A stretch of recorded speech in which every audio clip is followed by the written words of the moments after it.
How did you go from small Question. multifamily to the development of a 400 unit? Like, how does that transition go? I mean, it probably didn't happen overnight. Um, I know a lot of folks that they like to stay away from development. I mean, there's no cash flow, but there definitely could be some. It can be very rewarding on the back end. But a lot of investors, when they say, "Hey, I'm in multifamily," they're probably talking about value add or core plus, which is more of a cash flow play. These are performing assets that they're already leased up, and they'll go in and maybe update rents and management and whatnot. But you're doing new development. How'd you make that Well, transition? that's a great question because what we're doing is we're forcing value on the land. On the land development play, you're forcing value on the land. So we're some of the construct for finding a great deal is the same.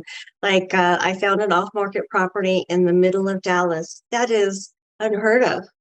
People are going to Houston, which is a marginal market, or other places because they can't find an excellent deal in Dallas.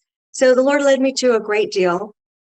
There are certain aspects where you need to be careful and learn what to look for. Like you need to have your zoning in place and 12 utilities on the lot. But rather than going in and forcing value on an as-built conversion, see, the issue with all of these properties in the last 3 to 5 years is that they're doubly appreciated. And we don't buy commercial property like that. We buy for the cash flow. On one hand, we buy for the cash flow, and on the other hand, we buy for the appreciation. And while there has been some margin in cash flow, there has been no room for value add appreciation. And we're starting to see it. And unfortunately, it's tanking the market because a lot of the people who came in the last 3 to 5 years, they think a 2% interest rate is normal. Mm-mm. You know, we knew that the interest rates needed to normalize. And so we have lots and lots of buffers built into our formula. Um, so we never buy on just cash flow or appreciation. And that's one of the problems that I've seen in the market with people learning is they're buying with absolutely no appreciation. The only place for that appreciation to go is down, depreciation, and then they're losing their value. Then they have a loan that they can't pay. And then if it's a class B or C, there's only so much margin that you can force those rents on where to go. So when those rents go down a little bit, the only play that they have really is in those rents, and their profit margins are diminishing. Yeah, because commercial real estate, or especially, or it's more of the commercial loan products you have. So, say you were talking about only buying on appreciation or only buying on cash flow. Both is obviously what you really want. Cash flow definitely pays the bills, but you need appreciation because that's your buffer. But at the end of the day, unlike single family, where you can get a 30-year fixed, 15-year fixed, or whatever, the bank doesn't care what your debt coverage ratio is. But in most markets, when you buy and you've got your spread, your cash flow, it's probably not going to change a lot over the years. Not so much with multifamily, because even if you were to get fixed rates, which is uncommon with commercial finance, it's typically fixed for a 3, 5, maybe 10 years. It's very uncommon to get like 30-year fixed. Even Yeah. if in those situations where you have it fixed, when that fix turns variable or due to market circumstances like excess inventory coming on, pushing rents down or whatever, the bank or operating expenses skyrocketing like taxes, Yes. insurance, material costs, because that's happening. The bank wants to see, hey, what's your debt coverage looking like now? And once it falls Mm-hmm. below a certain threshold, then they're gonna start bugging you a lot more. And worst case, pushing some buttons to get you to perform, or worst case, take over your project. But it's very different. You're looking for both.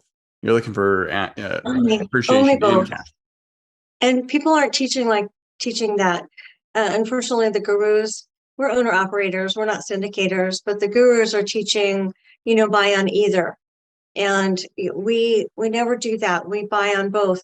And where are we going to find those deals? Probate office, all the things that we know, but we have to think about talking to a probate attorney, somebody trying to get out, maybe a second generation, trying to get out of properties that their parents worked so hard for. They usually will sell. Divorce court, divorce attorney is good for finding deals on the courthouse steps.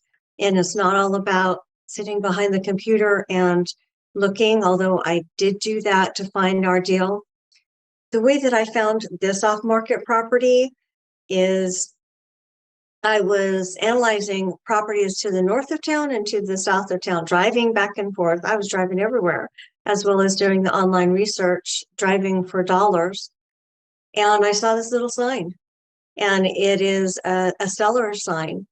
So we ended up in a seller's market, tough market that we're coming out of in the next year, and ended up with an off-market property. We've been able to nearly double the value in a year. And that's the goal that you want. Same thing with those apartments. I doubled the value in a year. And we're forcing value on the land by working with the city, working with the county, and getting our entitlements. We're 90% entitled. So our property right now it's worth at least double. And then when we get entitled, we'll take that equity in the property and we'll take it into a construction loan. It'll be 3 times the value at that point. So we're just forcing value on the land on a development deal, just like any other off-market deal that you can find. You really, in order to get a good deal over the last couple of years, you should have gotten an off-market property and use those other tools that we've been taught before to get that smoking deal. Yeah, because ultimately the best deals that you get are when they're calling you, or when you're the only one calling them, which in that case is usually off-market direct to owner. But it's a little bit more challenging. I mean, with single family, very common. Like I'd say 90% of all of my deals were direct to homeowner. There were a couple through a wholesaler, and maybe 2 or 3 were on MLS. I just never really did that. And then a couple referrals from realtors. With commercial, especially large commercial or large multifamily, a lot of them are almost probably exclusively are through brokers. But there are direct to owner transactions, and it's probably the good old boys club where they just really know each other and they know you'll perform. Any thoughts there? Yes, absolutely. You're right on that, Chris, because a broker is not going to call you back unless they think you're at the top of the list to close, and they have their buyers that they know will close sufficiently quickly.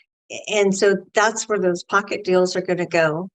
So what I did 1,000 years ago, 19 years ago, is when I was talking to brokers, I would email them first, and then I would have a chance to think about what I was going to say. And because otherwise, they'd ask me something I don't know, and I'd be like, I'd be found out. So you have to work your way into it. That's why I did a lot of training, a few years of training before I took on my first property.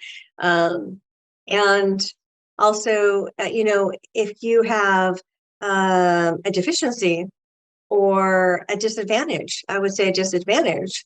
I changed my name to D.L. Campbell a long time ago when I was working as an engineer, because it just levels the playing field. They get an email from D.L. Campbell and they'll reply, Dear Mr. Campbell. I'm like, all right, good. So I see what you did there. I just have to work it out.